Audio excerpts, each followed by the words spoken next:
Hi hello ನಮಸ್ಕಾರ ಎಲ್ರಿಗೂ. Welcome back to my YouTube channel.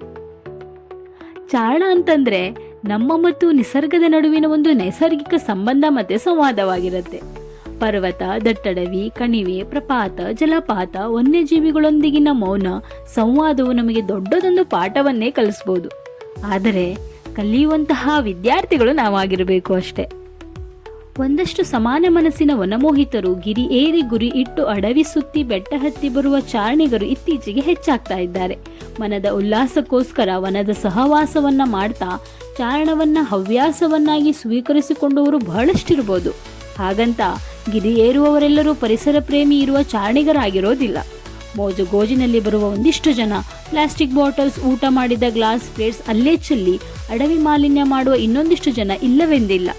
ಪ್ರಕೃತಿ ಪ್ರೇಮಿಗಳು ಕಾಡಿನ ಮನದೊಳಗೆ ಹೊಕ್ಕು ಚಾರಣ ಮಾಡುವವರು ಇದ್ದಾರೆ. ಕೈಯಲ್ಲಿ ಒಂದು ಕೋಲು, ಮತ್ತೊಂದು ಕೈಯಲ್ಲಿ ಪ್ಲಾಸ್ಟಿಕ್ ತುಂಬಿದ ಒಂದು ಪುಟ್ಟ ಬ್ಯಾಗ್ ಹಿಡಿದು ಹಿಂದಿರುಗುವಂತಹ ಪರಿಸರ ಪ್ರೇಮಿಗಳೂ ಇದ್ದಾರೆ. ಬೆನ್ನಿಗೊಂದು ಡುಬ್ಬವನ್ನೇರಿಸಿ ಕಣಿವೆ ಕಾಡುಗಳನ್ನು ಭೇದಿಸಿ ಗಿರಿ ಏರಿ ಗುರಿ ಮುಟ್ಟುವ ಛಲವನ್ನು ಸಾಧಿಸೋಕೆ ಹೊರಟ ಚಾರಣಿಗರಿಗೆ ಬೆಟ್ಟದ ಅಟ್ಟವು ಪಟ್ಟದರಸನ ಮಟ್ಟಕ್ಕೆ ಏರಿಸಿಬಿಡತ್ತೆ. ಪ್ರಾಕೃತಿಕ ಮಹತ್ವವನ್ನು ಅರಿತುಕೊಂಡಾಗ ಮಾತ್ರ ಅಡವಿ ಪರ್ವತಗಳಿಂದ ನಾವೆಷ್ಟು ಉಪಯುಕ್ತತೆಯನ್ನು ಪಡೆದುಕೊಳ್ತಾ ಇದ್ದೀವಿ, ಅವುಗಳಿಲ್ಲ ಅಂದಿದ್ರೆ ನಾವೆಷ್ಟು ತೊಂದರೆಗೆ ಒಳಗಾಗ್ತಾ ಇದ್ದೀವಿ ಎಂಬುದನ್ನು ಅರಿತುಕೊಂಡ್ರೆ ಮಾತ್ರ ಚಾರಣಕ್ಕೆ ಅರ್ಥ ಬಂದೀತು. ಇಲ್ಲವಾದರೆ ಚಾರಣವೆಂದರೆ ಬರೀ ಆರೋಹಣ, ಅವರೋಹಣ, ವ್ಯರ್ಥ ನಡಿಗೆ, ದಣಿವು, ಸುಸ್ತು ಅಷ್ಟೇ. ದಕ್ಷಿಣ ಕನ್ನಡ ಜಿಲ್ಲೆ ಸಾಕಷ್ಟು ಪ್ರವಾಸಿ ತಾಣಗಳನ್ನು ಹೊಂದಿದೆ. ಅದರಲ್ಲೂ ಬೆಳ್ತಂಗಡಿ ತಾಲೂಕು ಧಾರ್ಮಿಕ ಪುಣ್ಯಕ್ಷೇತ್ರಗಳಿಂದ ಪ್ರಸಿದ್ಧಿಯನ್ನು ಪಡೆದಿದೆ. ಅಷ್ಟೇ ಅಲ್ಲ, ಇದು ಟ್ರೆಕ್ಕಿಂಗ್ ಪ್ರಿಯರಿಗೂ ಇದು ಅಚ್ಚುಮೆಚ್ಚು. ಸುತ್ತೆಲ್ಲ ಹಸಿರು ಸೀರೆಯನ್ನುಟ್ಟು ಕಂಗಳಿಸುವಂತಹ ಪ್ರಕೃತಿ ದೇವಿ ತನ್ನ ಸಿರಿಯನ್ನು ಸವಿಯಲು ತನ್ನ ಮಡಿಲ ಮಕ್ಕಳನ್ನು ಕೈಬೀಸಿ ಕರೆಯುವಳು. ಬೆಳ್ತಂಗಡಿ ತಾಲೂಕಿನ ನಡು ಗ್ರಾಮದಲ್ಲಿ ಆಗಸದೆತ್ತರಕ್ಕೆ ಮುಗಿಲು ಚುಂಬಿಸುವಂತಹ ಬೃಹದಾಕಾರದ ಬಂಡೆ ಬೆಳ್ತಂಗಡಿ ತಾಲೂಕಿನ ಸೌಂದರ್ಯ ಮುಕುಟ ತಂದೆ ಕಂಗೊಳಿಸುವಂತಹ ಬೆಟ್ಟವೇ ನರಸಿಂಹಗಡ. ಇದು ಗಡಾಯಿಕಲ್ಲು ಎಂದೇ ಬಹಳ ಪ್ರಸಿದ್ಧ. ಇವೆಲ್ಲವೂ ರಮಣೀಯ. ಈ ಬೃಹದಾಕಾರದ ಬಂಡಿಯು ನೋಡುವ ಕಣ್ಣುಗಳಿಗೆ ಐರಾವತದಂತೆ ಕಂಡು ಬಂದರೆ ಇನ್ನು ಕೆಲವರಿಗೆ ಪರಶಿವನಂತೆ ಕಲ್ಪನೆ ಆಗತ್ತೆ. ಈ ಕಲ್ಲನ್ನು ಕಂಡಾಗ ಮುಗಿಲು ಮುಟ್ಟಿ ಮೇಘಗಳೊಡನೆ ಆಡುವ ಮನಸ್ಸಾಗುವುದೆಂತೂ ನಿಜ. ಸಮುದ್ರ ಮಟ್ಟದಿಂದ ಸುಮಾರು 1700 ಅಡಿಗಳಿಗಿಂತಲೂ ಎತ್ತರವಿರುವ ಈ ಶಿಖರವನ್ನು ಏರಬೇಕು ಅಂತಂದರೆ ಕಲ್ಲಿನಿಂದ ಕೆತ್ತಿರುವಂತಹ 7400 ಮೆಟ್ಟಿಲುಗಳನ್ನು ಏರಬೇಕು. ಬಹಳ ಎಚ್ಚರಿಕೆಯಿಂದ ಏರಬೇಕಾದಂಥ ಈ ಬೃಹದಾಕಾರದ ಬಂಡೆಗೆ ಅಮೋಘವಾದಂತಹ ಇತಿಹಾಸವಿದೆ.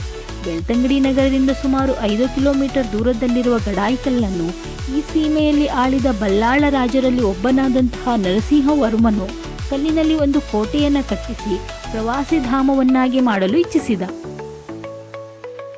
ಅಂತೆಯೇ ಆ ಬೆಟ್ಟದ ತುದಿಯವರೆಗೆ ಮೆಟ್ಟಿಲುಗಳನ್ನು ಕಲ್ಲಿನಿಂದಲೇ ಕೆತ್ತಿಸಿ ಮೇಲೆ ಕೋಟೆಯನ್ನು ಕಟ್ಟಿ ಕ್ರಿಸ್ತಶಕ 1155ರಲ್ಲಿ ನರಸಿಂಹಗಡವೆಂದು ನಾಮಕರಣವನ್ನು ಮಾಡಿದನು ಎಂಬ ಇತಿಹಾಸವಿದೆ. ಆ ನಂತರ ಇದು ನರಸಿಂಹಗಡವೆಂದು ಪ್ರಖ್ಯಾತಿಯಾಯಿತು. ನಂತರ ಈ ಬಂಡೆಯ ಮೇಲೆ ಟಿಪ್ಪು ಸುಲ್ತಾನನ ದಾಳಿಯಾಗಿ ಆತ ವಶಪಡಿಸಿಕೊಂಡ ನಂತರ ಆತನ ತಾಯಿಯ ಸವಿ ನೆನಪಿಗಾಗಿ ಜಮಲಾಬಾದ್ ಎಂದು ನಾಮಕರಣವನ್ನು ಮಾಡ್ತಾನೆ. ಹೀಗೆಯೇ ಈ ಬೃಹದಾಕಾರದ ಬಂಡೆಯು ತ್ರಿನಾಮದಿಂದ ಎಲ್ಲೆಡೆ ಪ್ರಸಿದ್ಧಿಯನ್ನು ಪಡೆದಿದೆ. ಟಿಪ್ಪು ಸುಲ್ತಾನನು ಈ ಬಂಡೆಯನ್ನು ಕುದುರೆಯ ಮೂಲಕ ಹತ್ತಿ ಈ ಬಂಡೆಯನ್ನು ತನ್ನ ವಿಶ್ರಾಂತಿ ಧಾಮವನ್ನಾಗಿಸಿಕೊಂಡಿದ್ದ ಎನ್ನಲಾಗಿದೆ. ಇದಕ್ಕೆ ಸಾಕ್ಷಿ ಎಂಬಂತೆ ಈಗಲೂ ಪಿರಂಗಿಗಳನ್ನು ಕಾಣಬಹುದು. ಅಲ್ಲಿ ಬಂಡೆಯ ಮೇಲೆ ಹೋಗಿ ಕೆಳಗೆ ನೋಡಿದಾಗ ಬೆಂಕಿ ಪೆಟ್ಟಿಗೆಯಂತೆ ಕಾಣುವ ಮನೆಗಳು, ಗೆರೆ ಹಾಕಿದಂತೆ ಗೋಚರಿಸುವ ರಸ್ತೆಗಳು, ತಂಪಾದ ಗಾಳಿ ಪ್ರವಾಸಿಗರಿಗೆ ಆಹ್ಲಾದವನ್ನುಂಟು ಮಾಡುತ್ತೆ. ಮಳೆಗಾಲದಲ್ಲಿ ಮೇಲೆ ಹತ್ತುವುದು ಅಪಾಯ, ಆದ್ದರಿಂದ ಅಲ್ಲಿಗೆ ಪ್ರವೇಶವನ್ನು ನಿಷಿದ್ಧ ಮಾಡಲಾಗಿದೆ. ಅಲ್ಲದೆ ಬೇರೆ ಸಂದರ್ಭದಲ್ಲೂ ಅರಣ್ಯ ಇಲಾಖೆಯ ಅನುಮತಿ ಪಡೆದು ಮೇಲೆ ಹೋಗಲು ಬೆಳಗ್ಗಿನಿಂದ ಸಂಜೆಯವರೆಗೆ ಮಾತ್ರ ಅವಕಾಶವನ್ನು ಕಲ್ಪಿಸಲಾಗಿದೆ. ಯಾವ ಕಾರಣಕ್ಕೂ ರಾತ್ರಿ ತಂಗಲು ಅವಕಾಶವಿಲ್ಲ. ಕೋಟೆ ಮೇಲೆ ಬೀಸುವ ತಣ್ಣನೆ ಗಾಳಿ ಚಾರಣದ ಎಲ್ಲಾ ದಣಿವನ್ನು ನಿವಾರಿಸುತ್ತೆ. ಅಲ್ಲಿಂದ ಕಾಣುವ ನಯನ ಮನೋಹರ ದೃಶ್ಯ ವಿಭಿನ್ನ. ಮೇಲೆ ಅರ್ಧ ಗಂಟೆ ಕಳೆದರೆ ಪ್ರಕೃತಿಯೇ ನಿಮ್ಮನ್ನು ಸಂತೈಸಿದಂತಾಗಿ ಮನಸ್ಸು ಹಗರಾಗತ್ತೆ. ಕೋಟೆಯನ್ನು ಇಳಿಯುವುದು ಇನ್ನೊಂದು ಬಗೆಯ ಖುಷಿ. ನಾವು ಇಲ್ಲಿಗೆ ಹೋದಾಗ ನಮ್ಮಲ್ಲಕ್ಕೇನಂತ ಅಂದರೆ, ನಾವು ಹೋದ ಹಿಂದಿನ ದಿನವರೆಗೂ ಟ್ರೆಕ್ಕಿಂಗ್ ಕ್ಲೋಸ್ ಇತ್ತು. ಇದು ನಮಗೆ ತಿಳಿದಿರಲಿಲ್ಲ. ಸುಮ್ಮನೆ ಚಾರಣ ಮಾಡಬೇಕು ಅಂತ ಹುಮ್ಮಸ್ಸಿನಲ್ಲಿ ಹೋಗಿದ್ವಿ.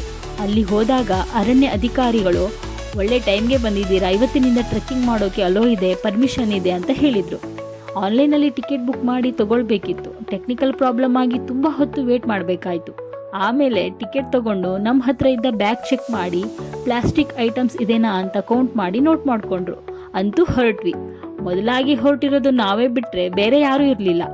ಹೋಗುವಾಗ ತುಂಬ ಉತ್ಸುಕತೆಯಿಂದ ಶುರು ಮಾಡಿದ್ವಿ. ಬೆಟ್ಟ ಹತ್ತೋಕೆ ಶುರು ಮಾಡಿದ 1 ಗಂಟೆಲಿ ಶುರು ಆಯಿತು ನೋಡಿ ಸುಸ್ತು. ಅಲ್ಲಲ್ಲೇ ಬಂಡೆಗಳ ಮೇಲೆ ಮೆಟ್ಟಿಲುಗಳ ಮೇಲೆ ಕೂತು ದಣಿವಾರಿಸ್ತಾ ಗಿಡ ಮರಗಳನ್ನು ನೋಡ್ತಾ ಸಾಗಿದ್ವಿ. ಅಂತೂ ಗಡಾಯಿ ಕಲ್ಲಿನ ತುದಿ ಮುಟ್ಟಿದಾಗ ಸವನ್ನ ಹುಲ್ಲುಗಾವಲಿಗೆ ಬಂದ ರೀತಿಯ ಅನುಭವ. ಅಲ್ಲೇ ಇದ್ದ ಬಂಡೆ ಮೇಲೆ ಕುಳಿತು ತಣ್ಣನೆ ಗಾಳಿ ಮುಖಕ್ಕೆ ಬಡಿತಾ ಇತ್ತು. ಪ್ರಕೃತಿಯ ಸೌಂದರ್ಯವನ್ನು ಕಣ್ತುಂಬ ನೋಡ್ತಾ ಕುಳಿತುಕೊಂಡ್ವಿ. ಪ್ರವಾಸದ ಹೆಸರಿನಲ್ಲಿ ಮೋಜು ಮಸ್ತಿ ಮಾಡಲೆಂದೇ ಬಂದು ಇತಿಹಾಸದ ಕುರುಹುಗಳಾದ ಅಲ್ಲಿನ ಕೋಟೆಯ ಗೋಡೆಗಳ ಮೇಲೆ ಬರೆದ ಅಮರ ಪ್ರೇಮಿಗಳ, ಪಾಗಲ್ ಪ್ರೇಮಿಗಳ ಹೆಸರು ಮತ್ತು ಇನ್ನೊಂದಿಷ್ಟು ಬರಹಗಳನ್ನು ನೋಡಿ ಅವರ ಕೆತ್ತನೆಗಳನ್ನು ನೋಡಿ ಮನಸ್ಸಿಗೆ ಬೇಜಾರಾಯಿತು. ನಮ್ಮ ನಾಡಿಗೆ ಅದ್ಭುತ ಇತಿಹಾಸವನ್ನು ಕೊಟ್ಟಂತಹ ರಾಜ ಮನೆತನೆಗಳ ಹೆಸರುಗಳು ಕಂಡುಬರೋದಕ್ಕಿಂತ ಇಂಥವರ ಹೆಸರನ್ನು ನೋಡಬೇಕಾಯಿತು. ನಮ್ಮಿಂದ ಒಳ್ಳೆ ಕೆಲಸ ಆಗಿಲ್ಲ ಅಂದ್ರೂ ಇತಿಹಾಸವನ್ನು ಹಾಳು ಮಾಡುವಂತಹ ಕೆಲಸ ಆಗಬಾರ್ದು. ನಾವು ಹಿಂದಿರುಗುವಾಗ ಒಂದಿಷ್ಟು ಜನ ಚಾರಣ ಮಾಡ್ತಾ ಬರೋದನ್ನು ನೋಡಿ ನಮ್ಮನ್ನು ಬಿಟ್ಟು ಮತ್ತೆ ಜನ ಇದ್ದಾರಲ್ಲ ಅಂತ ಅನಿಸ್ತು.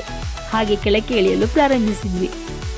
ಪ್ರಕೃತಿಯನ್ನು ಆಸ್ವಾದಿಸಲು ಕಾಲ್ನಡಿಗೆಯಲ್ಲಿ ಸಂಚರಿಸಿ ಅದರ ಶ್ರೀಮಂತಿಕೆ, ವಿಸ್ಮಯಗಳನ್ನು ಖುದ್ದಾಗಿ ಸಮೀಪದಿಂದ ಅನುಭವಿಸುವ ಏಕಮಾತ್ರ ಮಾರ್ಗ ಅಂದರೆ ಚಾರಣ. ಇದಕ್ಕೆ ಬೇಕಾಗಿರುವ ಪರಿಕರಗಳೆಂದರೆ ಆರೋಗ್ಯ ಮತ್ತು ಅಡ್ಡಾಡುವಂತಹ ಮನಸ್ಸು ಅಷ್ಟೇ. ಪಶ್ಚಿಮ ಘಟ್ಟದ ಪರ್ವತ ಸಮೂಹ, ಜಲಪಾತ, ಕಣಿವೆ, ಅರಣ್ಯಗಳು, ಹಿಮಾಲಯ ಶ್ರೇಣಿ, ಮರುಭೂಮಿ, ಸಮುದ್ರ ತೀರಗಳು ಇವೆಲ್ಲವೂ ಚಾರಣಗಳಿಗೆ ಒಂದು ಹೂರಣ. ಕಾಡಿನ ನಿಗೂಢತೆ, ಕಾಡು ಜನರ ಭಾಷೆ, ಆಹಾರ, ಸಂಸ್ಕೃತಿ, ಜೀವನ ಶೈಲಿ ಕಲಿಯುವುದಕ್ಕೆ ಇದೇ ಒಂದು ಅವಕಾಶ ನಮಗೆ ಇರೋದು. ನಗರದ ಒತ್ತಡ, ಜಂಜಾಟ, ವ್ಯವಹಾರಗಳಿಂದ ಪ್ರತಿದಿನ ನಮ್ಮ ಮನಸ್ಸು ಉದ್ವೇಗಗೊಂಡಿರುವಾಗ ಶಾಂತಿ, ನೆಮ್ಮದಿ ಬಯಸುವುದು ಸಹಜ. ಚಾರಣದಿಂದ ಅಲ್ಲಿನ ಪರಿಸರಕ್ಕೆ ಸ್ವಲ್ಪವೂ ಗಾಯವಾಗದಂತೆ, ಮಾಲಿನ್ಯವಾಗದಂತೆ ಎಚ್ಚರ ವಹಿಸಬೇಕಾದದ್ದು ಪ್ರತಿಯೊಬ್ಬನ ಚಾರಣಿಗನ ಕರ್ತವ್ಯವಾಗಿರಬೇಕು. ಧನ್ಯವಾದಗಳು.